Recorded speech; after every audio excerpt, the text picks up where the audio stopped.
అమ్మా ఒకసారి నేను ఇంటికి వెళ్ళొస్తానమ్మా. రాత్రంతా జ్వరంతో పడున్నాడు మా ఆయన.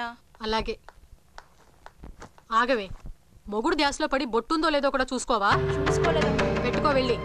అరే అప్పుడే రెడీ అయిపోయావా? ఒక్క క్షణం, అది ఇంటికి వెళ్ళిపోతుందిట. నేనే వచ్చి నీకు టిఫిన్ పెడతాను, సరేనా? వద్దు, నాకు ఆకలి లేదు. నీకు ఇష్టమైన ఆలు పరోటా చేశాను. రాత్రి కూడా నువ్వేం తినలేదు. వద్దు. ఏంటొద్దు?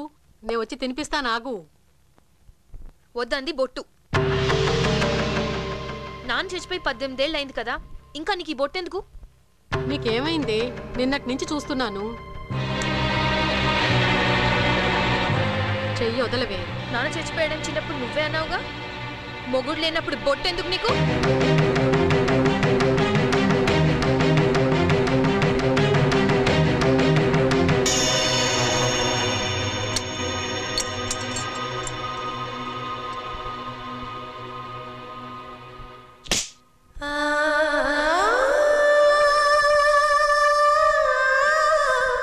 నాన్న బతికే ఉన్నాడు కదా.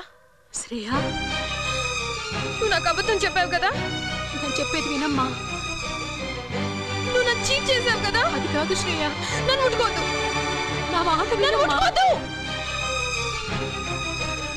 I hate you.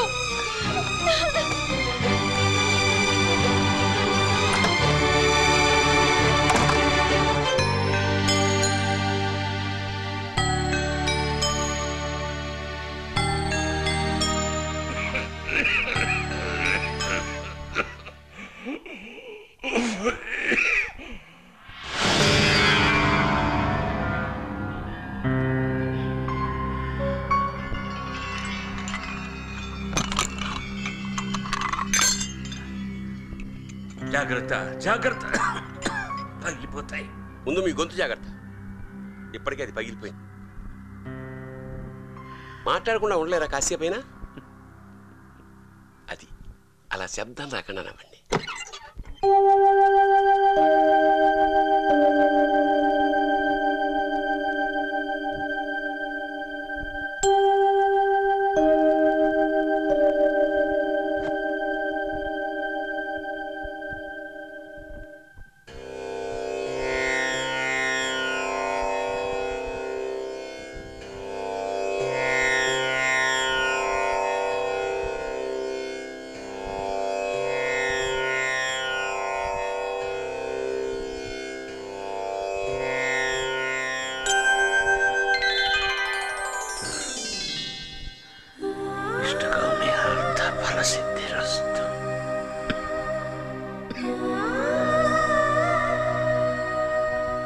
ఇంకొన్ని రోజులే ఉన్నాయి.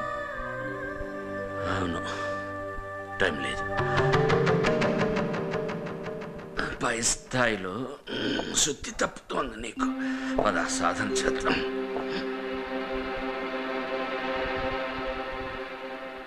ఆగండి, నేను పాడతాను.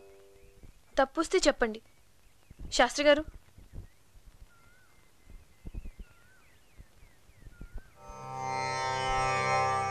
గురుర్బ్రహ్మా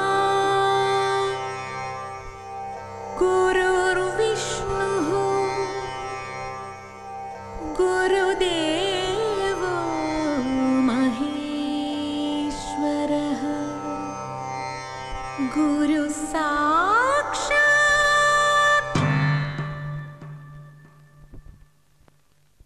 గురు సాక్షాత్ పరబ్రహ్మ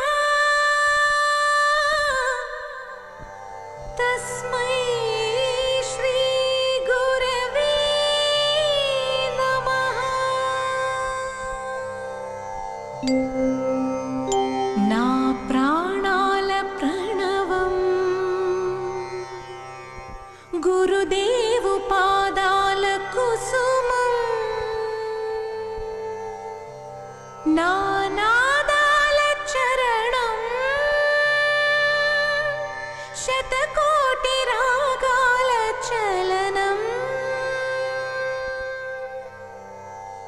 సని సరి సని సరి సని సరి సని సరి సని సరి సని సరి సని సగ సని సగ సని సగ సని సగ సని సగ సని సగ రి గరి గరి స సారి సారి సని ని సని సని దరి ని ద మగరి. నా ప్రాణ